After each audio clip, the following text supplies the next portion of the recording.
ইসরায়েলের প্রধানমন্ত্রী Benjamin Netanyahu ইরানি ক্ষেপণাস্ত্র হামলায় নিহত হয়েছেন, এমন দাবি করেছে ইরানের আধা সরকারি সংবাদ মাধ্যম তাসনিম নিউজ এজেন্সি। একই হামলায় ইসরায়েলের জাতীয় নিরাপত্তা মন্ত্রী ইতামার বেন-গভির আহত হয়েছেন বলে উল্লেখ করা হয়েছে প্রতিবেদনে। তবে এই দাবির পক্ষে কোনো নির্ভরযোগ্য প্রমাণ উপস্থাপন করা হয়নি। তাসনিম নিউজ মূলত মার্কিন সাবেক গোয়েন্দা কর্মকর্তা স্কট রিটারের একটি এক্স পোস্টের বরাত দিয়েছে। ওই পোস্টে বলা হয়েছিল, ইরানি ক্ষেপণাস্ত্র নেতানিয়াহুর সরকারি বাসভবনে আঘাত হানার পর ঘটনাস্থলে নিহত হয়েছেন নেতানিয়াহু। এ সময় তার বাড়িতে উপস্থিত ছিলেন ইতামার বেন-গভির, তিনি আহত হয়েছেন।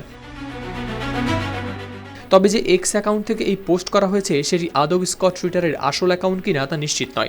ফলে তথ্যটির সত্যতা নিয়ে রয়েছে বড় ধরনের সন্দেহ। এছাড়া তাসনিম নিউজ এজেন্সির প্রতিবেদনে হামলার কোনো ভিডিও, ছবি বা নিশ্চিত প্রমাণ দেখানো হয়নি, বরং কিছু পরিস্থিতিগত তথ্য তুলে ধরা হয়েছে। এর মধ্যে রয়েছে নেতানিয়াহুর সাম্প্রতিক ভিডিও ক্লিপের অনুপস্থিতি, তার বাসভবনের আশপাশে বাড়তি নিরাপত্তা ব্যবস্থা, জ্যারেড কুশনার এবং মার্কিন বিশেষ দূত স্টিভ উইটকফের একটি কথিত সফর স্থগিত করা, ফ্রান্সের রাষ্ট্রপতি ইমানুয়েল ম্যাক্রো এবং নেতানিয়াহুর মধ্যে একটি ফোনালাপের ফরাসি রেকর্ড যেখানে কথোপকথনের তারিখ নির্দিষ্ট করা হয়নি।